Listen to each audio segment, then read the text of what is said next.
You were born in 1983 in a mid-sized city in Ohio. Not the same Ohio as a debt collector, not the same street, but close enough that the landscape is identical, flat, gray, practical, a place that produces engineers and accountants and people who are very good at solving problems that don't excite anyone at parties. Your father was an electrical engineer.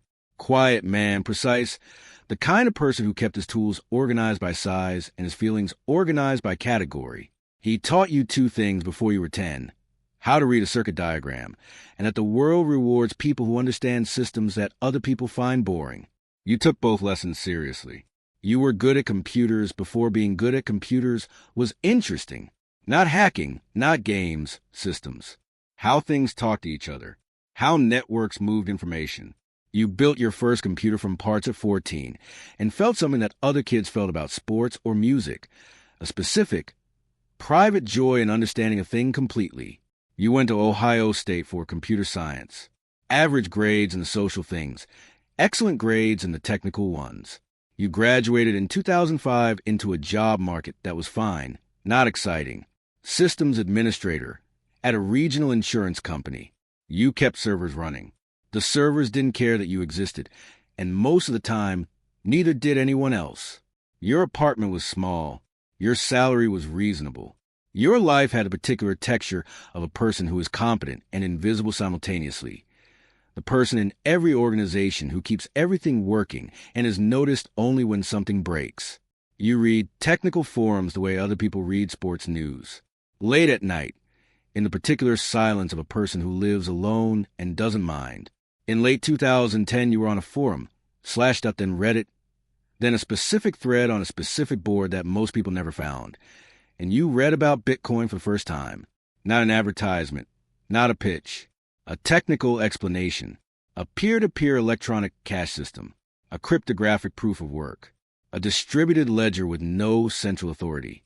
You read the original Satoshi white paper in one sitting at 2 a.m, and something happened behind your eyes that hadn't happened in years. You understood it immediately, not the investment case, the system, the elegance of the solution, the way it solved the double spend problem, without requiring trust in any single party. You understood it the way you understood circuit diagrams at 14, completely, privately, with a joy that had nowhere to go. Bitcoin was trading at approximately 31 cents when you first read about it. By the time you figured out how to buy some, it was around $1. You weren't thinking about money. You were thinking about the system. You bought $100 worth because that felt like the right amount to spend on something interesting. Then you bought more. Then you set up a mining rig in your apartment. 2 graphics cards running continuously. The apartment 10 degrees hotter than it should be. Your electricity bill climbing. Your neighbors complained about the noise. You bought earplugs for yourself and kept mining. By early 2011, you had accumulated several thousand Bitcoin. The price was between $1 and $3. Your total holdings were worth somewhere between $5,000 and $15,000, more than you paid for them in electricity, less than a car. You weren't rich. You were interested. You posted occasionally on the forums, helped people understand the technical side of wallets and keys, and mining difficulty. You were one of the people who actually understood what it was, in a community of mostly people who also actually understood what it was, before it became something else entirely. The first price spike happened in June 2011. Bitcoin went from around $1 to $32 in a matter of weeks, driven by a Gawker article about Silk Road that introduced the words Bitcoin and drugs to the same sentence for the first time in mainstream media. Your holdings, suddenly on paper, were worth over $100,000. You were 27 years old, living in a 1-bedroom apartment in Ohio, still going to your server room job every morning. The number on the screen didn't feel real. It felt like a variable in a program that hadn't run yet. Then it crashed, back to $2 by the end of the year. The forums were full of panic, recrimination, people who had borrowed money to buy at 30 and were now doing the math on what they owed. You watched it happen and felt something that surprised you. Not fear, not regret, curiosity. The system was behaving exactly as an unregulated market with a fixed supply and exponentially growing awareness should behave. The volatility was the feature, not the bug. You bought more at $2. You kept mining. You kept going to work. Nobody at the insurance company knew any of this was happening. The years between 2011 and 2013 were quiet in the outside world and busy in yours. You changed jobs, moved to a tech startup in Columbus, better salary, more interesting problems. You kept accumulating. By 2013, you had somewhere between 2,000 and 3,000 Bitcoin. The price was between $10 and $15 for most of that period. Your holdings were worth $30,000 to $40,000, real money, not life-changing money. You didn't tell anyone. It felt private. The way your understanding of circuit diagrams had always felt private. This was yours. Then late 2013 happened. Bitcoin went from $15 in January to over $1,000 in November. The move was parabolic, not a gradual climb, but a vertical line that looked like a mistake on a chart. Your holdings, 2,000 Bitcoin, went from $30,000 to $2 million in 10 months. You were 30 years old. You were still going to work every day. You were sitting in meetings about server capacity and nodding at things people said and internally doing arithmetic that had stopped making sense. $2 million. The number was abstract in the way that very large numbers are always abstract. It existed in your phone, in a wallet, in a cryptographic proof that you controlled those coins. It wasn't in a bank. It wasn't insured. It wasn't regulated. It was yours in the most absolute sense of the word, and also the most precarious sense. If you lost the private key, it was gone. If you forgot the password to your wallet file, it was gone. You knew stories about people who had thrown away hard drives with thousands of Bitcoin on them, who had lost paper wallets in floods, who had sent coins to wrong addresses from which no recovery was possible. You sold some, not most, some, enough to pay off your student loans, put 6 months of living expenses in a regular bank account, and buy a slightly better laptop. The rest you held. The forum said, hold. The early adopters you respected said, you don't understand what this is yet. The price targets they mentioned, $10,000, $50,000, $100,000 per Bitcoin, seem insane and also, given what you had seen in the last 10 months, not obviously wrong. You held. Then Mt. Gox collapsed. Mt. Gox was the largest Bitcoin exchange in the world, handling roughly 70% of all Bitcoin transactions at its peak. In early 2014, it suspended trading, filed for bankruptcy, and announced that approximately 850,000 Bitcoin, including coins belonging to customers, had been lost or stolen. The price fell from over $1,000 to under $300 in the months that followed. Your $2 million became $400,000. You had sold enough to cover your loans. You had not sold enough to protect yourself from this. You watched the number on the screen descend with the same detached, analytical attention you had applied to everything since the beginning. The system was behaving as a system without regulatory protection, or investor insurance behaves when its largest custodian fails. You understood it completely. Understanding it completely did not help. The years between 2014 and 2016 were the second quiet period. Bitcoin was declared dead repeatedly by publications that had declared it revolutionary 18 months earlier. The price stayed between $200 and $500 for most of this time. The forums thinned out. The people who had arrived in 2013 for the price left for the price. The people who remained were the ones who were there for the system. You were there for the system. You bought more at $250. You changed jobs again. Moved to San Francisco this time, a proper tech company, a salary that finally matched your skills. You rented an apartment in the Mission that cost more per month than your Ohio apartment had cost per year. And you didn't mind, because on your phone was a wallet containing somewhere between 2,000 and 3,000 Bitcoin, and the price was to do what the price was going to do. And in the meantime, the system was still elegant and still working and still yours in that private, particular way. 2017 arrived like a weather system that had been building offshore for years. Bitcoin began the year at around $1,000. By December, it was approaching $20,000. Every week brought a new all-time high. Every new high brought new people.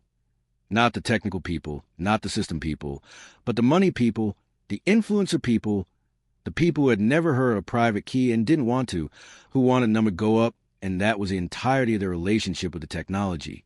Your holdings, 3,000 Bitcoin, were worth at the peak somewhere between $50 and $60 million. $50 million. The number had left the territory of arithmetic and entered the territory of abstraction. You could buy a private jet. You could buy a building. You could endow a university chair.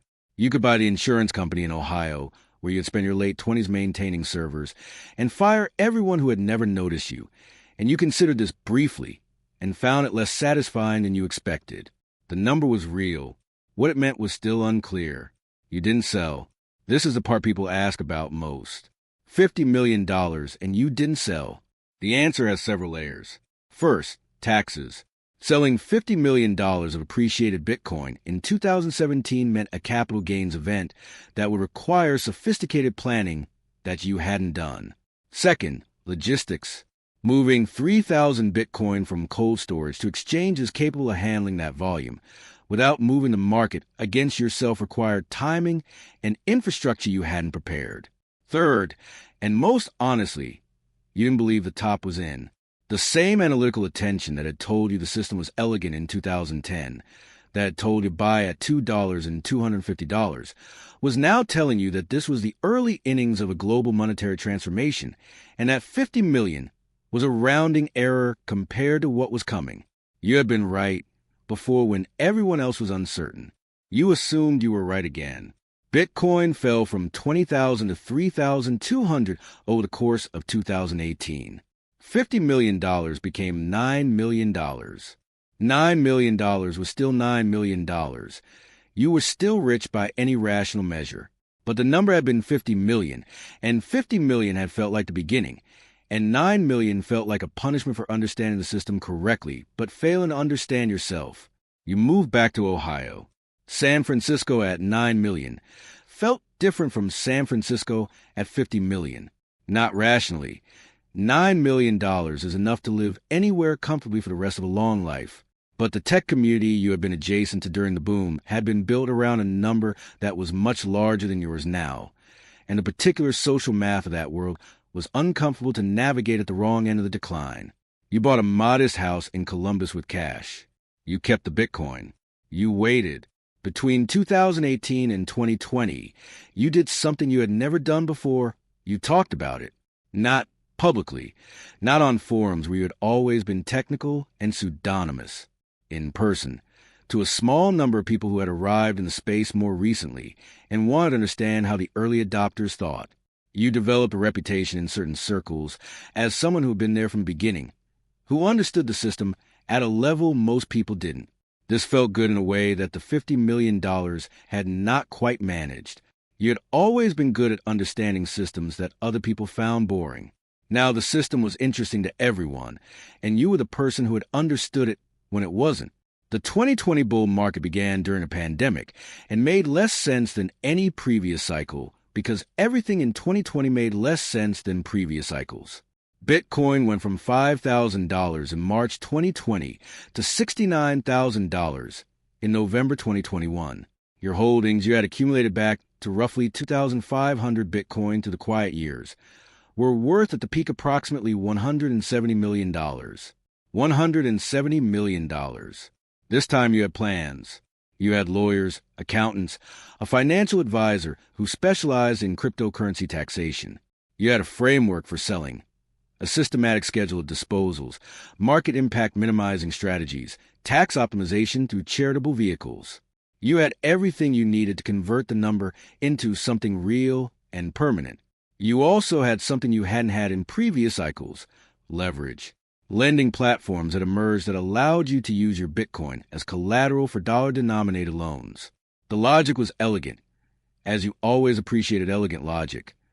You borrow against a Bitcoin without selling it, avoiding the tax event, while using the dollar loan to invest, spend, and live. As long as the Bitcoin price stayed above your liquidation threshold, usually a 60 to 70% decline from the price at which you had borrowed, your collateral was safe.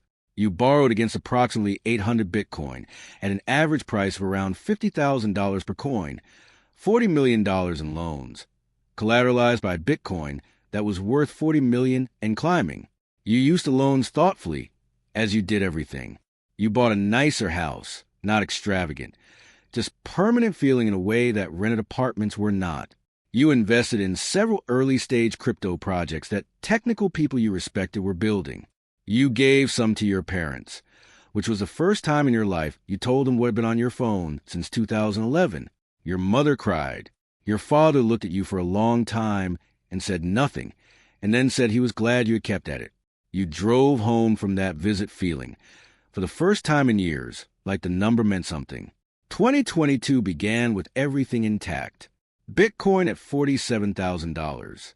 Your collateral worth more than your loans. Your portfolio of crypto investments performing. A house, a car, 2 parents who knew, a small group of people who respected your understanding of a system that now ran through financial news every morning. Then Luna collapsed in May. Luna was a cryptocurrency tied to an algorithmic stablecoin called UST. In May 2022, the system that was supposed to maintain UST's dollar peg broke, and UST depegged, and Luna went from $80 to a fraction of a cent in 72 hours. Approximately $40 billion in market value evaporated in 3 days. The contagion spread. Funds that borrowed against Luna collateral were liquidated, which forced selling of other assets, which pushed prices down, which triggered more liquidations in a cascade that the people who designed the system had modeled for and then, under live conditions, had not been able to prevent. Bitcoin fell from $47,000 to $27,000 between May and June. Your collateral value fell, not below your liquidation threshold, not yet, but close enough that you were watching the number every hour. You had always watched the number. Now, watching it felt different. It felt like the number was watching back. FTX collapsed in November. Sam Bankman-Fried's exchange, the second largest in the world, was revealed over the course of 72 hours to have been using customer funds to cover losses at its affiliated trading firm Alameda Research. The revelation came through a CoinDesk article, accelerated by Binance announcing it would liquidate its FTD holdings, and completed when the bank run that followed drained FTX liquidity it could not replace because the liquidity had been spent. Bitcoin fell from $20,000 to $15,000 in the weeks following FTX's collapse. Your collateral, 800 Bitcoin, now worth $12 million, was being measured against loans you had taken out when it was worth $40 million. The margin calls came on a Tuesday. Your lending platform sent automated notifications at 3 levels, warning critical liquidation. You saw all 3 within 4 hours of each other. The protocol was automatic, at a specific collateral ratio. It sold your Bitcoin at market to cover the outstanding loan balance. It didn't negotiate. It didn't call you. It ran the program you had agreed to when you signed the terms of service, a document you had read carefully, because you always read technical documentation carefully, and which had described exactly the scenario in precise contractual language that you had understood completely and apparently not believed would apply to you. 800 Bitcoin sold an average of approximately $16,000 per coin. Loan balance covered. Remaining proceeds insufficient to meaningfully recapitalize. The other 1,200 Bitcoin, the coins you hadn't collateralized, were still yours, worth, at $15,000 each, approximately $18 million. $18 million was still $18 million. 80,000 Bitcoin millionaires have been wiped out in 2022. You were not one of them, technically. But the version of yourself that had existed at $170 million was gone. And the house was mortgaged now to cover living expenses during the period when you had assumed the loans would handle that. And the crypto investments you had made with borrowed money were worth approximately 12 cents on the dollar. And the people who had respected your understanding of the system were quiet in a particular way that technical people are quiet when the system has behaved correctly and the human operating does not. You were 39 years old. You had been right about Bitcoin 3 times and had failed to translate being right into permanence 3 times. The system was still elegant. You still understood it at a level most people didn't. The charts showed a pattern. Previous cycles have recovered. Previous wipeouts have been followed by new highs. The system's fundamentals had not changed. Your $18 million in remaining Bitcoin will be worth considerably more in the next cycle. Probably. The same analytical attention that had told you to buy at 30 cents and $2 and $250 was telling you now that the bottom was in and the next cycle was coming, and you would not make the same mistakes because now you understood yourself better. You had told yourself a version of that last sentence before, after MT Gox, after the 2018 crash. Each time it was true and not true simultaneously. You understood the previous mistake clearly and made a different one. The numbers. You bought your first Bitcoin at approximately $1 in 2011. At the 2021 peak, your holdings were worth $170 million. You exited the 2021 to 2022 cycle with approximately $18 million in remaining crypto and a mortgage house. You spent, lost a liquidation, and lost bad investments somewhere in a range of $150 million across 3 cycles. Not from theft, not from technical failure, not from someone else's wrongdoing, but from a specific and consistent inability to convert paper gains into real ones. The myth. Cryptocurrency creates and destroys wealth randomly, a lottery for the reckless. The reality. It created wealth systematically and predictably for people who understood the system early, and destroyed it just as systematically for people who understood the system but didn't understand that understanding the system is not the same as understanding yourself inside the system. You were one of the best analysts of Bitcoin's technical properties in the world. You were an average analyst of your own behavior under conditions of extreme wealth and extreme loss, which are conditions that most people never face and for which there is no training and very little useful prior experience. $18 million is enough. Enough for a house, for your parents' security, for whatever comes next. You know this. You have always known the rational version of every situation you were in. The gap between knowing and doing is not a technical problem. It doesn't have a cryptographic solution. It is the oldest human problem, and it turns out to be equally old when the currency is digital. You still check the price. Every morning, before anything else. The habit of 14 years doesn't end because the stakes changed. Bitcoin is at whatever it's at this morning.